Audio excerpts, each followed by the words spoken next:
Bonjour tout le monde, bienvenue à cette prédication du dimanche 23 janvier 2022. Donc, étant donné qu'on est en distanciation, on n'a pas le droit d'être ensemble, on le fait personnellement. Et ce matin, on a un invité pour vous, on a Olivier Tremblay, quelqu'un qui travaille dans le domaine hospitalier, mais surtout un jeune homme qui a beaucoup à cœur de prêcher l'Évangile, de prendre soin des jeunes. Si on peut dire, c'est le pasteur de la jeunesse à notre Église. Et puis ce matin, il va vous amener la parole. Fait qu'on vous dit bonne écoute. Merci beaucoup. Donc, bonjour. Merci à Pasteur Clermont de me donner l'opportunité de venir vous annoncer la parole ce matin. C'est un privilège pour moi. Fait que je tiens vraiment à remercier l'équipe pastorale ici de me donner cette opportunité-là. Je voulais prendre le temps de me présenter, même si Pasteur Clermont le fait, étant donné que vous me voyez moins souvent. Donc, mon nom, c'est Olivier Tremblay. Je viens de Rimouski. J'ai grandi au Bas-Saint-Laurent. Et puis, je suis infirmier à l'hôpital de Rimouski. Je suis époux de Sarah Maud Boudreau. On est mariés depuis un peu plus de 10 ans. On a un petit garçon de 4 ans, Joab Tremblay. On vit ici depuis un peu plus de 10 ans. En fait, là, j'ai été à Québec là, pour un petit bout de temps. Puis, je suis revenu en région avec mon épouse. On s'est installé ici, puis on vit présentement à Rimouski. Je suis infirmier à l'hôpital à Rimouski, comme je vous disais, en hémato-oncologie, les gens qui ont le cancer. C'est pas des périodes qui sont faciles, étant donné le COVID et tout ça. Fait que vous me garderez en prière là, pour toute cette situation-là. J'aimerais ça poursuivre, en fait, sur le sujet que j'avais débuté avec vous, sur le sujet de la souffrance. C'est pas un sujet qui est facile, mais je tenais quand même à faire cette petite étude-là avec vous. Mais avant de poursuivre sur le sujet directement sur la souffrance, à travers l'étude qu'on avait débutée sur Job chapitre 1, on va débuter le chapitre 2 aujourd'hui. Mais j'aimerais quand même ça vous expliquer le pourquoi de faire une série de prédications sur la souffrance. Puis le pourquoi, c'est peut-être le pourquoi plus personnel dans ma vie. Pourquoi parler de la souffrance? Dans ma vie, Dieu m'a rencontré par elle, en fait. Je suis atteint d'une maladie, le syndrome de Marfan. C'est une maladie qui atteint les tissus conjonctifs puis qui se retrouve surtout dans des symptômes là, cardiaques et visuels. Donc, mon cœur puis mes yeux sont atteints. J'ai été opéré pour les yeux à 12-13 ans. J'ai été opéré pour mon cœur à l'âge de 16 ans. Qu'est-ce que ça le produit en moi? C'est qu'à 16 ans ou à 12-13 ans, on a la jeunesse avec nous. Qu'est-ce que produit la jeunesse? Bien, ça produit un sentiment de force, ça produit un sentiment d'invincibilité dans le sens que, bon, les maladies, c'est loin devant nous, j'ai toute la vie devant moi, j'ai la capacité de la jeunesse, j'ai la force, etc. Fait qu'à 16 ans, j'ai comme foncé dans un mur, je pouvais mourir. Ma vie pouvait arrêter. J'ai demandé au chirurgien la veille de ma chirurgie, de mon opération au cœur, s'il y avait des risques que je reste sur la table d'opération. Le chirurgien m'a dit non, inquiète-toi pas, ça va bien aller et tout ça. Mais je dois dire que oui, il y a quand même des faibles risques, mais des risques néanmoins que tu puisses décéder sur la table de chirurgie. Wow! Là, ça a fait un clash dans ma tête. Je me suis dit, mourir, c'est pour les vieux, c'est pas pour moi. Moi, j'ai 16 ans. Comment ça? Je suis confronté à la mort. En passant, les vieux, excusez-moi s'il y a des personnes âgées qui m'écoutent, mais c'est comme si c'était plus fort que moi. Je ne pouvais pas concevoir que j'en étais rendu à être confronté à la mort alors que je n'avais que 16 ans. Mais je me suis rendu compte que mourir, c'est en fait pour personne. Oui, les personnes âgées vont être confrontées plus souvent à la mort, mais les personnes âgées sont confrontées à la mort, puis ils sont rendus là, mais il n'y a personne qui est rendu à la mort. C'est juste qu'on perd des capacités physiques. Puis là, on se dit, bon, bien, la prochaine étape, c'est la mort, mais il n'y a personne à la fleur de l'âge qui veut mourir et en santé qui veut mourir. Fait que j'ai été confronté assez jeune à la fin de ma vie. Maintenant, oui, j'étais chrétien, mais j'ai dû réaliser mon besoin. Pour ma part, j'ai pas eu un passé lourd de mauvaise conduite, etc., pour me faire réaliser mon besoin. Mais Dieu m'a mis devant le fait que j'étais mortel, c'est-à-dire que je pouvais mourir. Il m'a mis devant ce fait-là. Pour ma part, j'ai pas eu, comme je vous disais, à passer par un lourd passé chargé de mauvaise conduite, mais mon vécu m'a fait réfléchir à pourquoi je devais mourir, pourquoi qu'on doit mourir, en fait. La souffrance de cette vie devrait nous amener à des questions existentielles. Pourquoi la souffrance? Qui autorise que je souffre et pourquoi? Les Écritures, la Bible, nous dit en Romains chapitre 6, verset 23, « Le salaire du péché, c'est la mort. » Si on pêche un jour, si on meurt un jour, excusez-moi, c'est qu'on va pécher. C'est qu'on a péché. Chaque être humain est confronté à ce dilemme-là. Si on meurt un jour, c'est à cause de notre nature pécheresse. Eh bien, si vous réalisez ça, c'est que vous réalisez aussi que vous allez mourir un jour. Qu'est-ce qu'on fait avec cette situation-là? On est tous dans le même bateau. En nous, en fait, les Écritures nous rappellent, avec Jésus, le jeune homme riche, je ne sais pas si vous vous rappelez, que c'est impossible par nous-mêmes de nous sauver. Mais en Dieu, tout est possible. J'aimerais ça qu'on tourne dans Jean, chapitre 3, verset 16, un texte que vous connaissez probablement.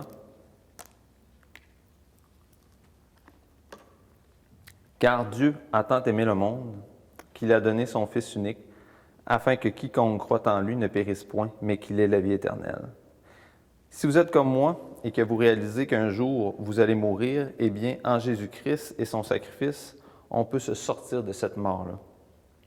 Sans échapper à la souffrance et à la mort physique de ce monde, Dieu nous permet, grâce à son Fils, de nous libérer de la souffrance de cette vie.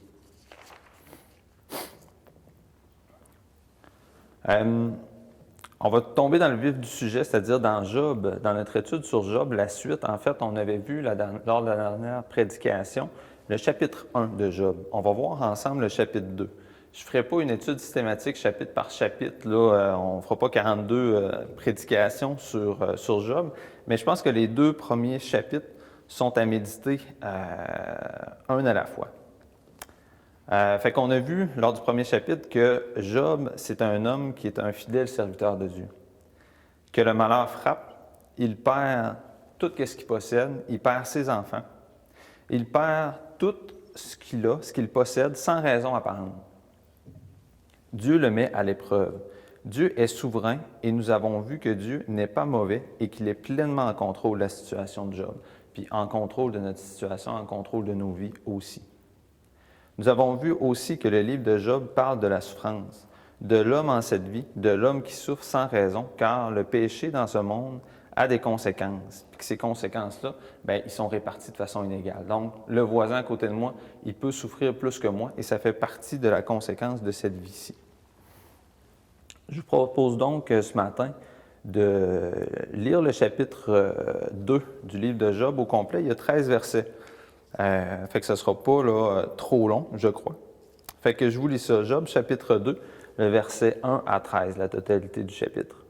« Or, les fils de Dieu vinrent un jour se présenter devant l'Éternel, et Satan vint aussi au milieu d'eux se présenter devant l'Éternel. L'Éternel dit à Satan, « D'où viens-tu? » Et Satan répondit à l'Éternel, « De parcourir la terre et de m'y promener. » L'Éternel dit à Satan, « As-tu remarqué mon serviteur Job? Il n'y a personne comme lui sur la terre. C'est un homme intègre et droit, craignant Dieu et se détournant du mal. Il demeure ferme dans son intégrité et tu m'excites à le perdre sans motif. » Et Satan répondit à l'Éternel, « Peau pour peau, tout ce que possède un homme, il le donne pour sa vie.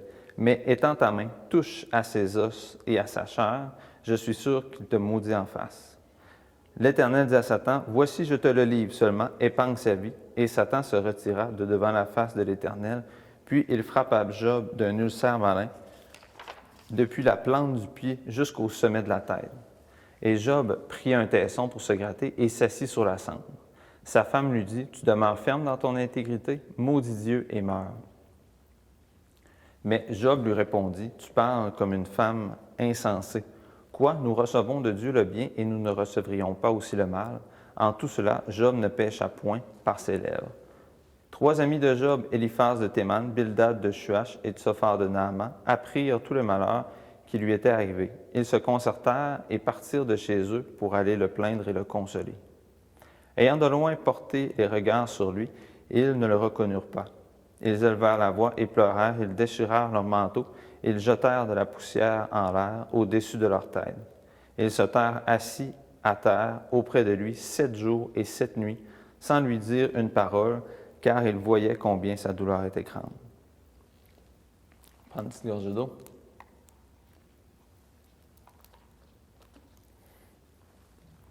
Au chapitre 2, Satan revient à la charge devant Dieu pour avoir l'autorisation de s'en prendre à la santé de s'en prendre à la santé de Job. Fait que Dieu l'autorise, mais défend à Satan de s'en prendre à sa vie. Avez-vous remarqué que Satan ne fait encore une fois que ce que Dieu lui autorise de faire? Satan n'est pas libre de faire ce qu'il veut. Seul Dieu est maître à bord. Avez-vous aussi remarqué que c'est Dieu qui interroge Satan? D'où viens-tu? Et la phrase, as-tu remarqué mon serviteur Job? On a l'impression, avec une lecture rapide, que c'est Satan qui amène Dieu où est-ce qu'il veut. Mais c'est en fait le contraire. C'est l'inverse. C'est Dieu qui reparle de Job. Quand il demande ça à Satan, Dieu savait comment Satan répondrait. C'est bien Satan qui afflige Job, mais c'est Dieu qui est souverain sur chaque chose qui se passe à travers le récit de Job. Ici, au verset 3, Dieu dit « Tu m'incites à le perdre pour peu de choses ». Voyons pas ici un désintéressement. Voyons pas ici comme si Dieu « Bon, tu peux prendre Job si tu veux, ça ne me dérange pas, je m'en fous ». Au contraire, Dieu aime Job de toute éternité, comme on a vu lors de la première prédication. Ce verset veut dire « Tu me pousses contre lui pour l'engloutir ». Ici, le « pour rien » est synonyme de gratuité. Ce que Satan doute de Job, que Job est un fidèle serviteur de Dieu, mais qui ne fait pas ça gratuitement. Selon Satan, Job fait ça parce que Dieu bénit Job par ses bienfaits. Puis il est un bon serviteur. Job serait un bon serviteur à cause de ce que Dieu lui a donné. Ici, c'est comme si Dieu reprenait l'accusation de Satan envers Job. C'est comme si Dieu remettait la nature de Satan en plein visage. Tu prétends que Job ne peut pas me servir en n'attendant rien en retour? Bien, c'est ce qu'on va voir justement aujourd'hui. Quelle est cette expression-là au verset 4? « Et Satan répondit à l'Éternel, peau pour peau, tout ce que possède un homme, et il lui donne pour sa vie. » Ça peut paraître étrange, puis moi, ça m'a suscité un questionnement. Mais le terme peau pour peau ici veut seulement dire que c'est comme si Satan dirait, ben Job, il ne donnera pas, il n'est pas prêt à te donner. Excusez-moi, je vais relire mes notes, là. Satan veut dire par là que tout ce qui ne touche pas à la peau de l'homme, l'homme est prêt à le donner. Job avait perdu tout ce qu'il possédait, mais il possède toujours ce qu'il est, son essence même. Puis ça, on va le développer plus lors de la prochaine prédication, mais en grande période de souffrance, on perd notre propre perception de nous-mêmes. Notre propre perception est comme limitée, est aussi déviée. C'est comme un faux reflet que nous envoie la souffrance. On va relire ensemble les versets 7 à 10 pour bien les avoir en tête parce qu'on va les expliquer par la suite. « Et Satan se retira de devant la face de l'Éternel, puis il frappa Job d'un ulcère malin, depuis la plante du pied jusqu'au sommet de la tête. Et Job prit un tesson pour se gratter et s'assit sur la cendre. Sa femme lui dit, « Tu demeures ferme dans ton intégrité, maudit Dieu et meurs. » Mais Job lui répondit, « Tu parles comme une femme insensée. Quoi, nous recevons de Dieu le bien et nous ne recevrions pas aussi le mal? En tout cela, Job ne pécha point par ses lèvres. » J'ai fait des petites recherches là, pour vous. Puis l'ulcère malin dont est atteint Job à travers ses souffrances, c'est un symptôme de la lèpre, appelé éléphantiasis. Connu pour être douloureux et repoussant, physiquement parlant, ça modifie complètement le corps. Et puis, cette maladie-là serait presque toujours incurable, surtout avec la médecine de l'époque. Les mots qui désignent la maladie de Job sont les mêmes pour décrire lors des 10 plaies d'Égypte ou pour décrire la maladie du roi Ézéchias dans 2 Rois, chapitre 20, qui couvrait, je veux juste qu'on réalise bien, la maladie de Job physique couvrait tout son corps, de la plante des pieds jusqu'au bout de sa tête. Il n'y avait aucun repos. J'aimerais juste ça faire un petit parallèle avec une bad luck qui m'est arrivée. Il y a à peu près 3-4 ans, on avait une fête de famille chez le chalet à mon oncle puis ma tante. Puis mon cousin sort sa motocross. Fait que là, il me dit « Hey Olivier, tu veux-tu l'essayer? » J'ai jamais fait de motocross, je connais pas ça, les machines, je connais pas ça. Fait que je sais pas pourquoi j'ai fait ça, mais bref, j'ai essayé la motocross. Je me suis assis sur la moto. Puis pour ceux qui connaissent ça, j'ai appris ça à ce moment-là, une motocross, c'est prime. Fait que j'ai juste pesé sur le gaz un petit peu, j'ai foncé direct dans un mur de pierre, puis ma jambe est restée bloquée entre la moto puis le mur de pierre. Fait que bref, je me suis ouvert la jambe, étant donné mon passé médical, je suis anticoagulé, fait que ça saignait abondamment. Fait que je me rends à l'hôpital, puis là, à l'hôpital, je connais le médecin qui me recoue, puis l'infirmier qui l'assiste. Puis là, le médecin qui part pour nettoyer la plaie, il arrive avec sa brosse. Fait que là, je dis, qu'est-ce que tu vas faire avec ta brosse? Bien, il dit, il faut que je nettoie le lit de ta plaie. J'attendais, peux-tu me donner quelque chose? On peut-tu pas faire ça à frette? Fait que là, il dit, ah ouais, t'as raison. Fait qu'il m'installe un soluté avec la morphine, on jase de tout ça, puis tout ça. Puis, il réussit à me brosser le lit de ma plaie à ce moment-là. Bien, juste pour vous remettre en contexte avec Job, c'est que moi, ma douleur est située seulement à une place de mon corps. Mais le texte de Job nous révèle que sa douleur était partout, sur tout son corps. Il y a dans le livre de Job d'autres précisions sur sa maladie.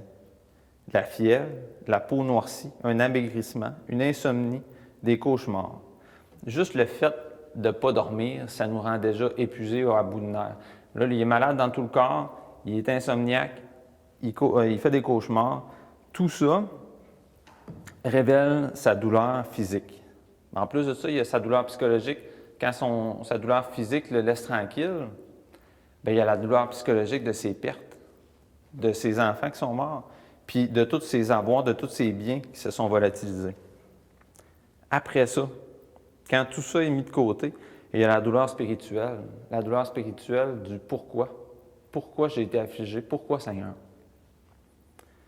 Le terme ici, dans notre texte, est vraiment intéressant, s'asseoir sur la cendre. La cendre ici ne fait pas juste seulement référence à un feu, à les cendres d'un feu de camp, mais fait référence aux déchets de la cité qui étaient normalement à proximité de la ville. Les mendiants et les chiens devaient rôder autour de Job. C'était un signe de grande humiliation, surtout pour un homme important dans sa communauté comme Job. Ça nous est dit dans Job chapitre 1, verset 3, puis 29, verset 7, que Job était un ancien, c'était une personne d'autorité. Job prit ainsi la place parmi des rebuts de la société de l'époque, parmi les hommes brisés qui souffraient dans la solitude. Les sans-abri de l'époque se tenaient là aussi. Job devait donc être remis à l'épreuve une nouvelle fois, puisque selon l'argument de l'ennemi, il pouvait continuer de bénir Dieu, puisque son corps n'avait pas été touché. Mais maintenant, tout son être est en souffrance. Mais devant cette nouvelle épreuve, même devant cette nouvelle épreuve, la foi de Job s'effondre. Puis la femme de Job va suggérer « Maudit Dieu et meurt ». Tu sais, quand même ta femme te suggère ça, c'est que la situation est vraiment désespérée. Mais Job résiste au conseil de sa femme. Pour Job, il n'y a qu'un seul Dieu, et de lui vient le bon, et le mal aussi est autorisé par lui sur cette terre. Job nous donne une leçon que peu importe les circonstances, Dieu reste digne de louange et d'adoration en tout temps. Dieu ne reste-t-il pas le créateur du ciel et de la terre, le créateur de chaque événement sur cette terre aussi? Ne reste-t-il pas celui qui, dans sa bonté, accorde son soutien et son réconfort à ses créatures? La consécration entière de Job envers Dieu, peu importe les circonstances, est l'une des plus belles louanges jamais faites à Dieu.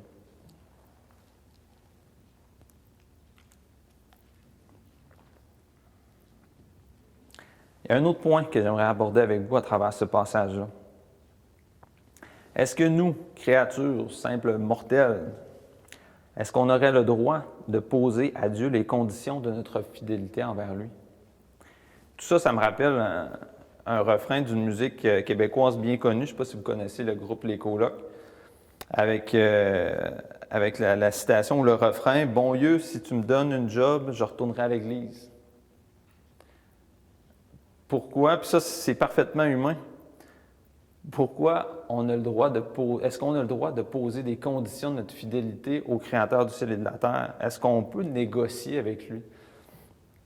Tellement de gens qui m'ont dit, quand je présentais l'Évangile, qui m'ont dit « Bon, si c'est vrai ta patente, c'est correct, mais si c'est pas vrai, je ne veux pas miser l'éternité là-dessus. De toute façon, s'il y a un Dieu l'autre bord, je vais m'arranger avec. » On va s'arranger avec. On ne peut pas s'arranger avec le Dieu de l'éternité. C'est lui qui pose les conditions. On éclate d'arrogance, en fait, quand on propose ça à Dieu. De se donner ou de se créer envers Dieu des espèces de contrats. Bon, ben Seigneur, signe puis donne-moi ce que je demande, sinon je ne te suis pas. On n'a aucun moyen de négocier envers lui. Puis pourquoi que je dis ça? Tu sais, c'est comme si on pourrait dire, oui Seigneur, je vais te suivre, mais tu dois me donner telle affaire ou telle affaire, alors qu'il nous a déjà tout donné à la croix. Pourquoi je dis ça? Pourquoi est-ce qu'on revient là-dessus, la croix? Les chrétiens, on est tannants avec ça. Mais qu'est-ce qui s'est passé à la croix? Pourquoi qu'on dit ça? Parce que Dieu nous a donné ce qu'il a de plus précieux. Ce qui chérissait le plus de toute éternité, c'est son Fils Jésus-Christ. Dieu a souverainement et de pleine volonté donné son Fils en sacrifice pour que nous, mendiants et jetés à l'extérieur de la ville, nous puissions en Christ être réconciliés enfin avec notre Dieu. Pour la deuxième fois, l'ennemi est vaincu. Job accepte tout sans exception de la main de Dieu. Job a tout perdu. Puis comme qu'on a vu, tout, c'est tout.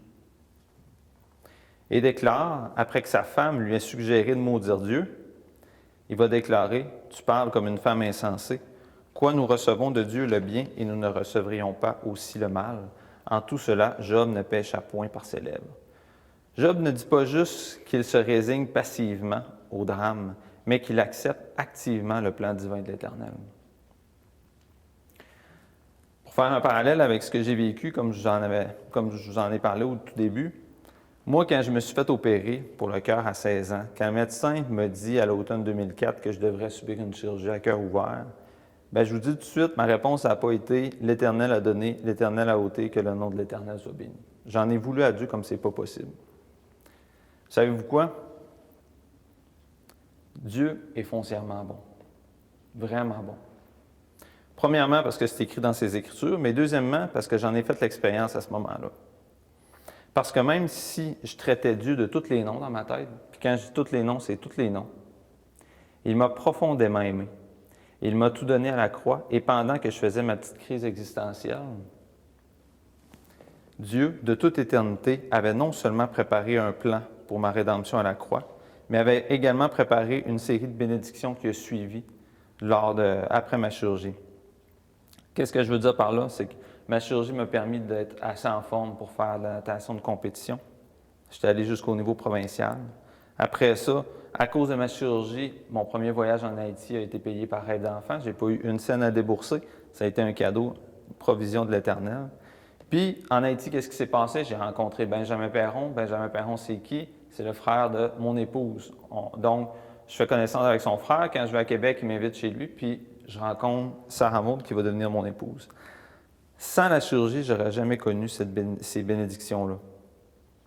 J'ai malheureusement pas dit à Dieu la déclaration de Job, mais Dieu m'a fait comprendre que c'est ce que j'aurais dû lui dire. Plus longtemps on se détourne de Dieu dans l'épreuve, plus on le regrettera. Le but de l'Éternel est la rencontre intime avec Jésus-Christ à la croix. L'Éternel a donné, l'Éternel a ôté, que le nom de l'Éternel soit béni.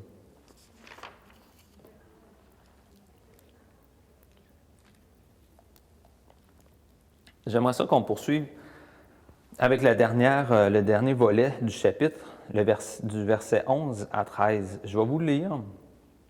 Puis pour moi, ça a vraiment été... Dieu est vraiment venu me chercher et m'a vraiment montré des choses à travers ce texte-là. Donc, je vous le relis.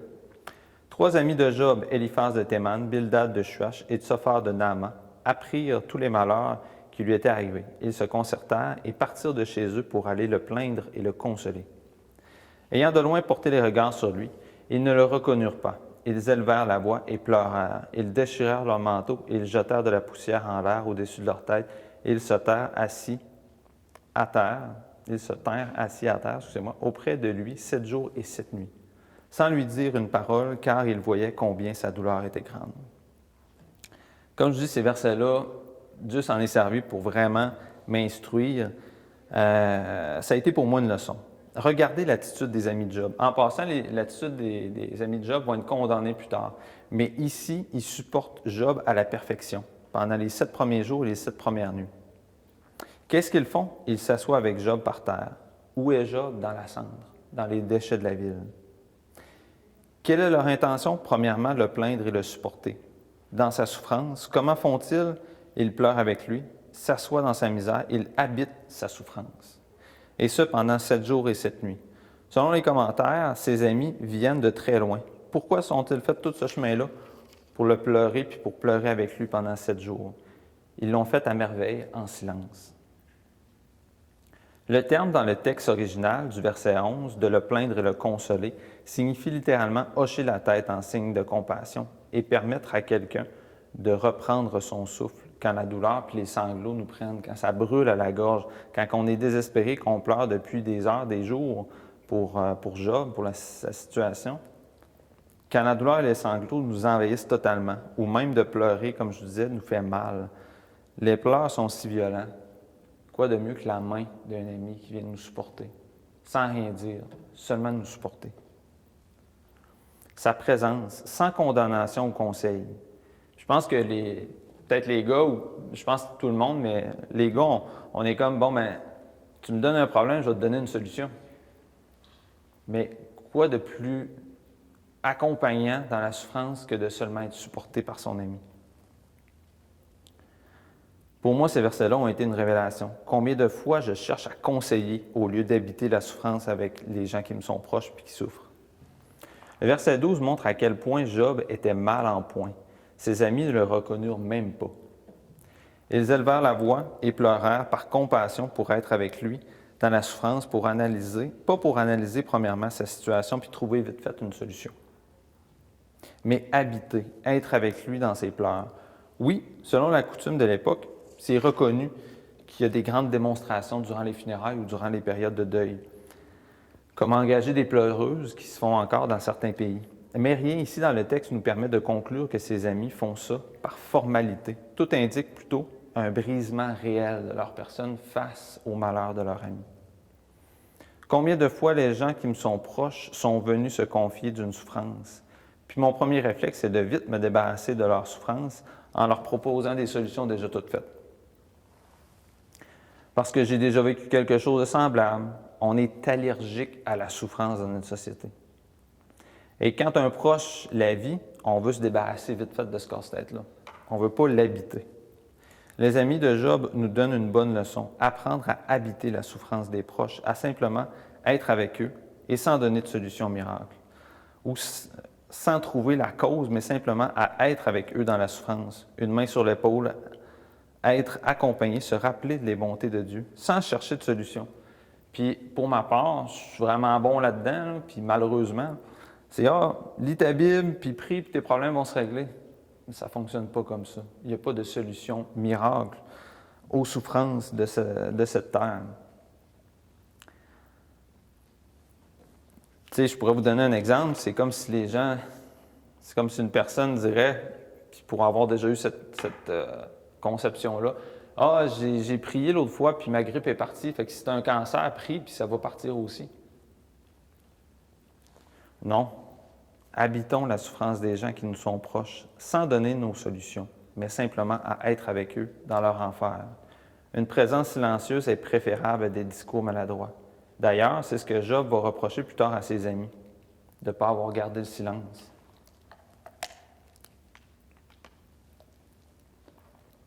Comme on peut voir en Job, chapitre 6, versets 14 et 15, celui qui souffre a droit à la compassion de son ami, même quand il abandonnerait la crainte du Tout-Puissant.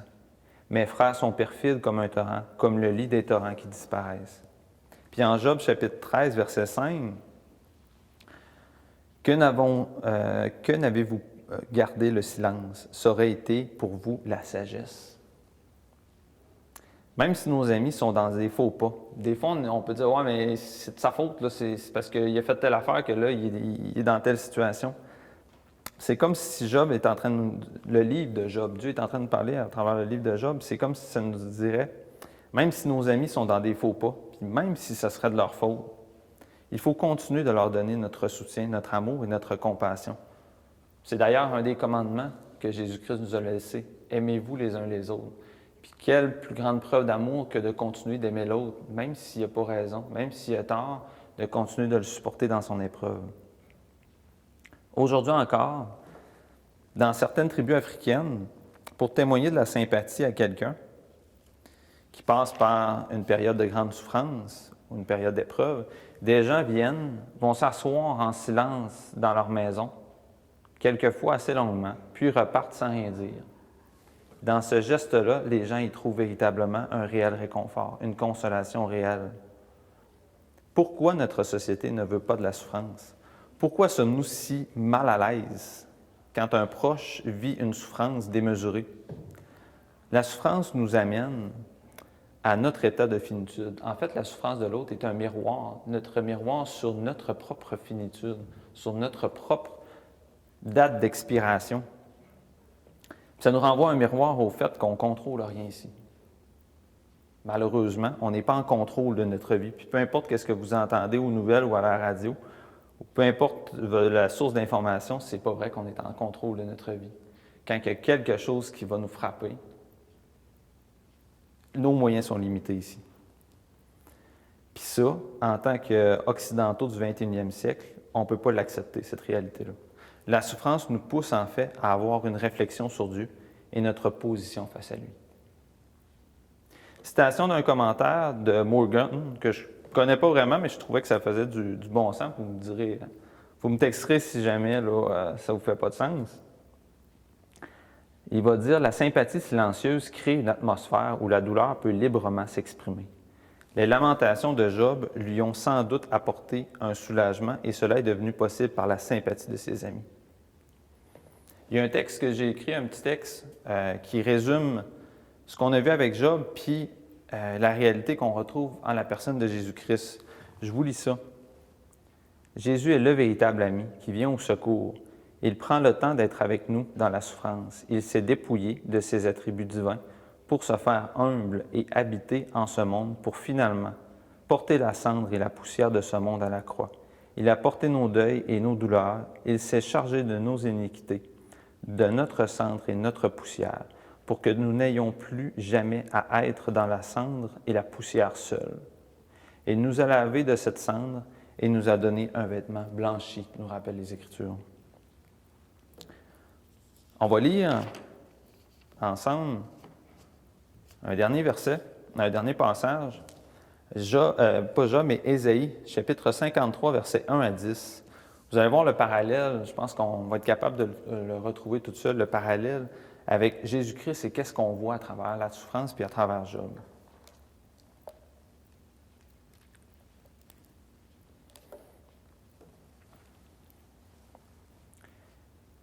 Je vous lis ça. Qui a cru à ce qui nous était annoncé? Qui a reconnu le bras de l'Éternel? Il s'était levé devant lui comme une faible plante, comme un rejeton qui sort d'une terre desséchée. Il n'avait ni beauté ni éclat pour attirer nos regards, et son aspect n'avait rien pour nous plaire. Méprisé et abandonné des hommes, homme de douleur et habitué à la souffrance, semblable à celui dont on détourne le visage, nous l'avons dédaigné. Nous n'avons fait de lui aucun cas. Cependant, ce sont nos souffrances qu'il a portées. C'est de nos douleurs qu'il s'est chargé. Et nous l'avons considéré comme puni, frappé de Dieu et humilié. Mais il était blessé pour nos péchés, brisé pour nos iniquités. Le châtiment qui nous donne la paix est tombé sur lui. Et c'est par ses meurtrissures que nous sommes guéris. Nous étions tous errants comme des brebis. Chacun suivait sa propre voie et l'Éternel a fait retomber sur lui l'iniquité de nous tous. Il a été maltraité et opprimé. Il n'a point ouvert la bouche, semblable à un agneau qu'on mène à la boucherie, à une brebis muette devant ceux qui l'attendent. Il n'a point ouvert la bouche, il a été enlevé par l'angoisse et le châtiment, et parmi ceux de sa génération, qui a cru qu'il était retranché de la terre des vivants et frappé pour les péchés de mon peuple. On a mis son sépulcre parmi les riches, son tombeau avec les riches, quoiqu'il n'eût point commis de violence et qu'il n'y eût point de fraude dans sa bouche, il a plu à l'Éternel de le briser par la souffrance. Après avoir livré sa vie en sacrifice pour le péché, il verra une postérité, prolongera ses jours, et l'œuvre de l'Éternel prospérera entre ses mains. Jésus est le véritable ami, contrairement aux amis de Job. Jésus, celui qui n'a pas failli dans la souffrance, mais nous supporte jusqu'au bout, même si ça lui a coûté la vie en passant. Alors que les amis de Job ne devaient que supporter leur ami passivement, ils ont échoué. Mais Jésus, lui, est resté silencieux, en silence, face aux péchés qu'il était en train de porter, nos péchés qui nous appartenaient. Il les a portés en silence. Jésus est l'ami, le frère aîné, le premier-né, qui a tout supporté pour nous. La cendre et la poussière, il s'en est chargé le dos. Les fouets de nos souffrances l'ont mutilé pour que nous puissions ressusciter avec lui, corporellement, quand il va revenir, mais aussi spirituellement, lorsqu'on accepte Jésus-Christ comme notre sauveur personnel. Fait que je terminerai là-dessus. Je veux seulement vous encourager à avoir une rétrospective puis à vous demander qui est Jésus-Christ pour vous dans votre vie. Parce que Jésus-Christ est un type. Job est un type de Jésus-Christ. Puis je vous encourage, pour ceux qui suivent l'étude, à poursuivre votre lecture du livre de Job. Poursuivre cette étude-là avec moi. Vous allez voir, c'est rempli de trésors, puis c'est rempli de bons conseils puis d'une nouvelle perception qui ont été pour ma part. Donc, j'aimerais ça terminer avec un mot de prière. Seigneur Jésus-Christ, je te remercie d'avoir été là. Je te remercie d'avoir porté nos souffrances à la croix, d'avoir porté nos péchés à la croix pour qu'on puisse vivre avec toi, Seigneur Dieu. Tu es le frère, tu es le premier-né, tu es notre sauveur, Seigneur Dieu. Je veux te remercier pour toutes ces choses-là. Je te remercie pour les dons que tu nous fais au quotidien, puis pour les dons que tu nous as faits une fois pour toutes à la croix. Je te remercie pour ton salut. Je te remercie pour ton Église, puis je te demande vraiment de supporter ton Église en ces temps troublés avec tout ce qu'on vit. Puis merci d'être présent dans nos vies. Amen. Bonne semaine à tous. Merci de votre écoute.